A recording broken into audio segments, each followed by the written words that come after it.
Welcome, exclusive Tutoring San Diego students. Now, what I want to do is help you guys this year become more of math superstars. That's my way of reminding you guys are very capable of these skills, but maybe you just need to hear them from a certain type of language or a certain type of teacher. And I want to help out with that here. So Precalc, first things first, I do want to point out this entire book is actually downloadable at OpenStax, openstax.com. It's an awesome website put together by Rice University, I believe, that has these open source books and open source PDFs that you can download. And they're essentially textbooks that you can go through. And if you look through this, you have everything that you would need for something like Precalculus. Now they've got all the math subjects, they've got all of the the sciences, they've got plenty of literature, plenty of things that you can look through. But for us today, for math superstars, what we're going to do is we're going to go through a little bit of a review for those that are in Precalculus and those going into calculus as well, just to get those functions and get those graphs in mind so you have them ready for your school year. Okay, so let's go into that right here. Functions, you guys know what functions are, etc. But what I wanted to do is I want to jump into their graphs, and especially right here is they do introduce the very beginning of what is considered the fundamental theorem of calculus. I want to point that out. Now this here, if you're just in Precalc or just in any sort of algebra, you might have seen this before because this is a value, a high value, and minus a lower value, right? So you're looking at the higher value minus the lower value, okay? And you're essentially dividing it by the difference between the two. And so as a result, this is just a slope equation. And I want you guys to keep that in mind, especially those that are in Precalc and in calculus. You want to understand that calculus is the study of slope, okay?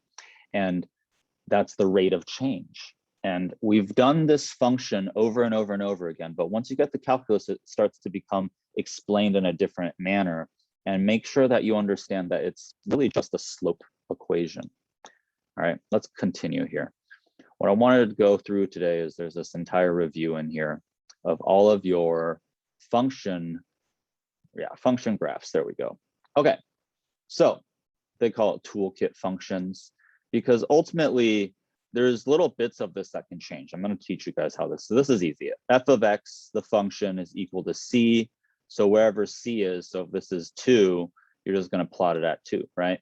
And it's for the fact that all of your answers, all of the y values end up being that value. So if this ends up being 20, then you're just going to shift this up to 20, and it'd be a line left to right, okay? Understand that. So if this is y is equal to 20, don't do an up and down one. That's a big mistake that kids will do. Make sure that you go up to the 20 at the horizontal left and right line, okay? Let's erase this guy. Okay, let's continue. Our identity. Well, this one's pretty basic. This is just a basic x function. So y is equal to x. And you should remember here that you just have a slope of 1 going up, okay? So that should be pretty straightforward in terms of that. Now, what they love to do is they'll give you something with a constant in front of it. And we got to keep in mind that when that does happen, we need to be aware that depending on what a is, if a is a large number, a number greater than 1, then we start to increase the slope. So for example, 2x, all right, is going to have that type of a slope because you're going to go up 2 for every 1 that you move over, okay? That would be 2x. However, if this a is a fraction, we got to keep in mind that it now will lie in between these two parts. And as a result, gives you a lower bit of a slope. So let's do this one where this would be, if you want to count this one out, we go over, for every over 2, we go up 1, right? And so you can think of rise is 1, rise over run, right? Run here is a 2. So this one, this red line would be a half x equation, right? So just be aware. You can always use the number in front of this. If it's a over b, use that as a rise over run type of situation. And as long as this is right at y is equal to, ax, there's nothing being added to it, there's nothing being subtracted from it. Well, you can always remember that you want to understand that there's an origin, or that if you plug in a 0, it cancels this whole thing out and your answer is 0, 0. So 0, 0, that middle point right here, the origin, we call it, must exist for this type of function. But let's be careful too. What would happen in this situation if I suddenly did and added the constant, right? What this would do is it would take the function and it would scoot it up by however many this is. So if I said here c was a 2, for example, every single one of these points will scoot up by 2 and then lie above it, as long as this doesn't change, right? Now, what we also want to understand is from here, anytime you do get stuck, you fully have the capability of going in and plugging in numbers, right? But as you get more and more familiar with this, the type of math, the functions that do exist, you want to be able to look at something and have an idea of what to expect and how it should act.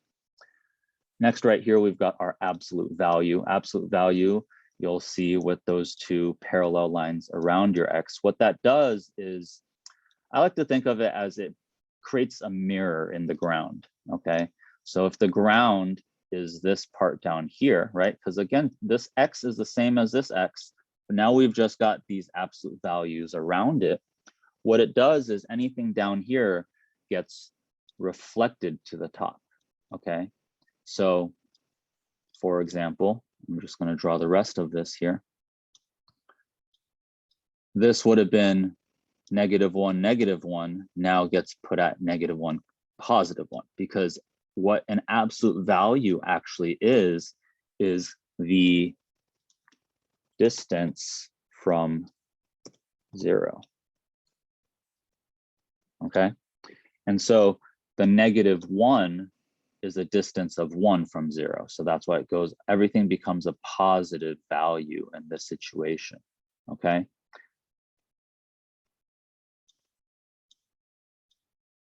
Same idea with if we add things, or if we ended up changing the constant in front of it, you want to keep in mind it'll take that slope. So if we have a 2x in here, it'll be essentially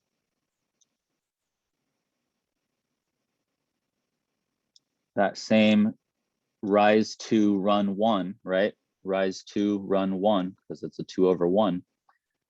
But what you want to understand here is that instead of it coming down here on the left side, it's going to rebound upwards and go up in that direction, okay? So keep in mind, the slopes still are applied. Now, I don't see too often where your teacher will put the 2 in front of it, but let's think about what would happen there too. In this situation, does it really change anything? The 2 is already a positive, right? And putting it outside just multiplies everything by that positive again. So it won't change too much being put outside in this situation.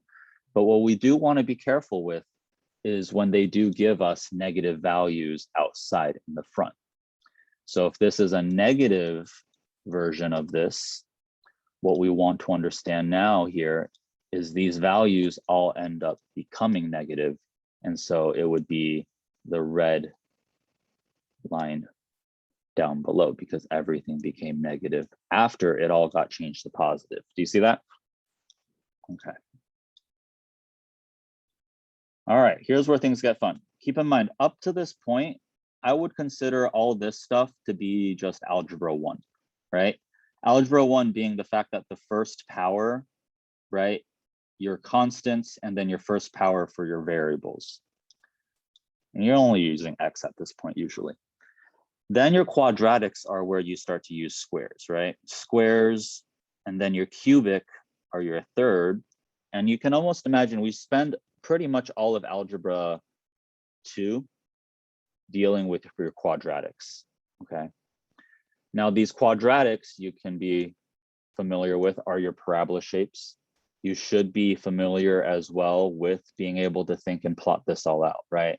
1, 1, and then you have your 2, 4, giving your values and your negative values, because negative 1, negative 2 squared still become positives as well. That's why they stay up on the top side, okay? Same idea as well. If we put values in front, it increases the steepness or the slope of it. If we have fractions in front of it, it widens it or makes it less steep or makes it flatter in a manner. And then if you have negative values, you flip it onto the bottom side, okay? Oh, that was really bad. Let me make sure, right? If I'm gonna plot this out, make sure you have your values and then connect your values as best as you can. Math teachers generally will be the most strict when it comes down to preciseness of your graphs, okay? So don't be lazy with it. If anything, plot those numbers out and make sure you connect them, okay? This would be your negative x squared.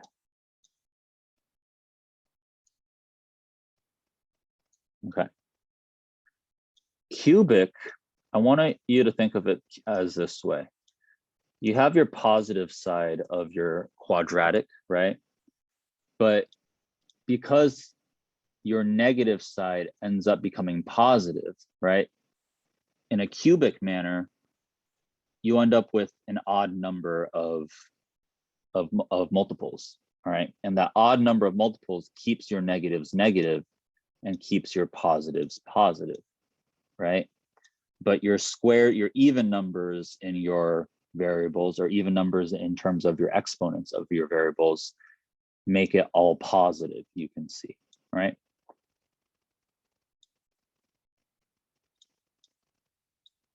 Your cubic is just the right side of the parabola, but even faster, because now it's 1, 1, and 2, 8 instead of 1, 1, and 2, 4, all right?